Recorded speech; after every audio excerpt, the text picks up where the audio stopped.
Assalamualaikum dan salam sejahtera kepada semua penonton channel FS. Sebelum meneruskan untuk menonton video ini, apa kata klik dahulu butang subscribe yang tertera di bawah ini.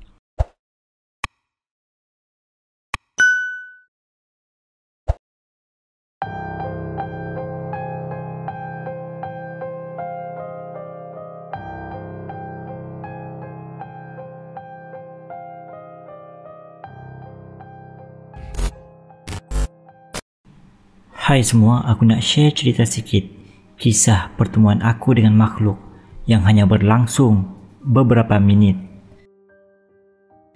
Tapi kesan dari peristiwa itu memang aku rasa sampai mati pun aku tak boleh nak lupakan.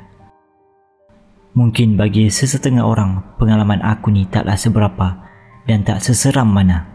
Tapi bagi aku yang mengalami ni, ngeri dia tu sampai ke tulang sumsum. Aku ni perempuan, bujang. Hari tu aku balik kerja lambat. Aku kerja office hour, tapi hari tu memang aku balik lambat gila. Dah malam baru aku keluar dari office. Memang kebiasaan kalau balik lambat aku tak balik sendiri. Cuma naik LRT dari office, kemudian turun dekat stesen LRT. Lepas tu suruh tunang aku ambil dan hantar ke rumah. Kiranya stesen LRT ni berdekatan dengan rumah tunang aku.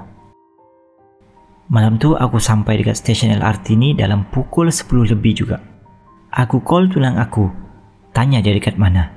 Dia cakap dia baru nak keluar gerak dari rumah. Maksudnya adalah dalam 15 minit untuk sampai ke stesen LRT ni. Jadi aku ni pula dengan badan dah penat. Aku cadang nak rehat dulu dekat dalam surau stesen LRT ni. Baring-baring dulu sementara nak tunggu tunang aku sampai. Pukul 10 lebih dekat stesen LRT. Of course sunyi, lengang dan tak ramai orang. Bagi yang tak tahu, semua stesen LRT ada sediakan kemudahan tandas. Tapi tak semua stesen LRT ada sediakan surau. Dan kalau ada surau pun, kebanyakan surau tak ada tempat untuk ambil wuduk dekat dalam surau tu. Ada jugalah beberapa stesen LRT yang memang dah sediakan tempat ambil wuduk dalam surau tu. Dan dalam kes aku ni, surau stesen LRT ni tak ada tempat ambil wuduk. Aku masuk surau, buka lampu.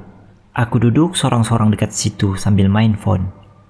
Dan tiba-tiba ada seorang makcik ni buka pintu. Jalan laju-laju masuk surau.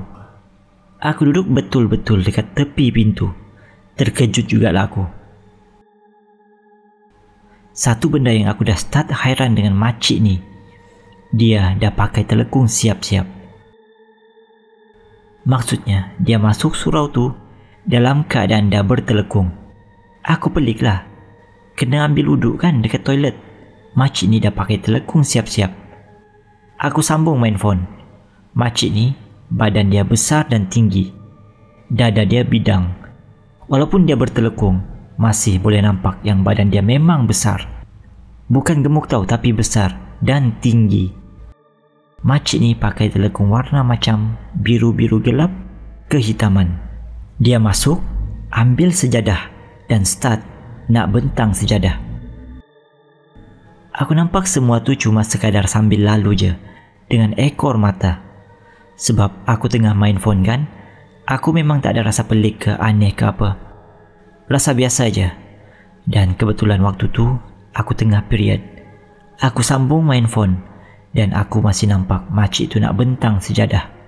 Kemudian tiba-tiba entah kenapa aku rasa macam berminat nak perhatikan makcik tu. Dia berdiri betul-betul menghadap aku. Tapi sengit ke kiri sikit. Kiranya aku tak adalah duduk dekat arah tempat dia sujud. Aku perhati je dia ambil sejadah dan hamparkan ke lantai. Dan di sini semuanya bermula. Bila sejadah dia cecah lantai, surau tu bergegar kuat. Aku yang tengah duduk bersila waktu tu rasa macam punggung aku terangkat dari atas lantai. Seolah-olah sejadah tu berat bertantan. Serentak dengan itu terus mata aku ni pergi meliar pula, nak memerhati makcik tu betul-betul. Aku terpandang tangan dia yang still tengah adjust sejadah atas lantai. Aku ingat lagi, tangan dia berkedut gila. Tapi tangan dia putih. Putih bukan yang macam kulit putih manusia ni, tapi putih, jernih macam jeli. Keadaan kulit dia macam lembab sikit. Muka dia pula putih jernih. Mata dia sepet gila. Sekali pandang macam satu straight line je. Batang hidung dia pula halus dan panjang. Mulut kecil dan bibir nipis. Lepas tu dia berdiri dan ready untuk start solat. Dia angkat takbiratul ihram. Allahu Akbar. Waktu dia angkat takbiratul ihram tu, ya Allah, memang menusuk sangat-sangat ke hati. Suara dia tak kuat, cuma sayup-sayup, tapi dah cukup untuk buat aku dengar. Seumur hidup aku tak pernah lagi dengar mana-mana manusia dalam dunia ni yang mampu sebut hanya satu kalimah Allah, tapi penuh dengan penghayatan dan kesyahduan yang sampai macam tu sekali. Dan tak pernah terjangkau sekali di fikiran aku ni yang betapa hati manusia itu mampu disentuh dengan hanya satu kalimah darinya. Aku tak tahu nak explain macam mana. Apa yang aku boleh explain, waktu tu aku rasa macam aku dapat sebenar-benar pengertian kalimah Allahu Akbar tu. Aku rasa sebab syahdu, sedih, tapi ngeri pada masa yang sama. Seolah-olah Allah macam nak bagi tahu aku yang Dia Maha Besar dengan memperlihatkan aku akan kewujudan makhluknya dari alam lain. Kemudian part dia baca Al-Fatihah tu semua aku tak dengar sebab dia baca tak keluar suara. Tapi waktu ni memang kaki tangan aku memang menggeletar gila. Aku takut sangat-sangat. Aku macam beku dekat situ. Phone aku pun dah terlepas dari tangan, long lay. Kemudian dia rukuk, lepas tu dia sujud. Waktu dia sujud tu, lagi sekali berdentum surau tu. Ya Allah, aku rasa macam nak terkencing pula ketakutan. Aku rasa macam nak jerit dan nangis kuat-kuat. Aku istighfar, aku pejam mata dan tarik nafas dalam-dalam. Aku celik mata, slow-slow, aku capai barang-barang aku dan berlari keluar. Dari surau nak ke tempat check out tu, aku berjalan rasa macam dah tak jejak tanah. Sedetik pun memang aku tak toleh belakang dah. Lepas check out, aku duduk dekat kerusi bahagian luar. Nampak ada banyak bas rapid dengan pacik-pacik driver rapid sembang-sembang. Lega sikit hati aku. Aku stay on the phone dengan tunang. Sampailah kereta dia betul-betul ada dekat depan mata aku. Itulah pengalaman yang memang aku tak akan boleh lupa sepanjang hayat aku. Aku pernah terserempak dengan makhluk-makhluk halus. Dan sekarang terserempak pula dengan jin Islam ni. Aku tak tahulah apa beza dua golongan ni. Tapi yang pasti, bila terserempak dengan dua-dua golongan ni memang berbeza gila. Bila aku cerita dekat orang lain, kebanyakan dari dorang suggest aku stay sampai makcik tu habis solat. Sebab dorang kata, selalunya kalau dalam keadaan macam tu, jin tu sebenarnya ada benda yang dia nak sampaikan dekat aku. Tapi ada juga kawan aku yang cakap, nasib baik aku belah awal-awal. Sebab kalau tak, nanti ada kemungkinan jin tu akan ajak aku ikut balik ke alam dia. Entahlah. Tapi lepas beberapa hari kejadian tu berlaku, aku baru perasan yang ada dua perkara pelik berlaku masa tu.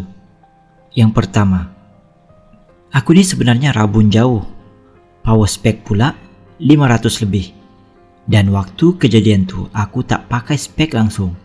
Tapi aku heran, macam mana aku boleh nampak jelas keadaan kulit dan juga muka makcik tu.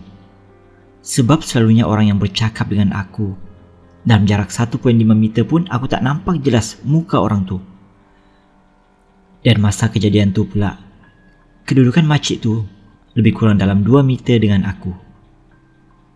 Yang kedua pula, aku baru perasan yang makcik tu solat salah arah kiblat. Sebab aku memang biasa solat dekat surau stesen LRT tu. Jadi aku dah tahu betul arah kiblatnya ke mana. Makcik tu solat membelakangkan arah kiblat. Aku rasa dia memang saja nak buat supaya aku tegur dia ke apa. Hai, seram betul. Itu saja kisahku. Pengalaman terjumpa jin di surau LRT. Sekian.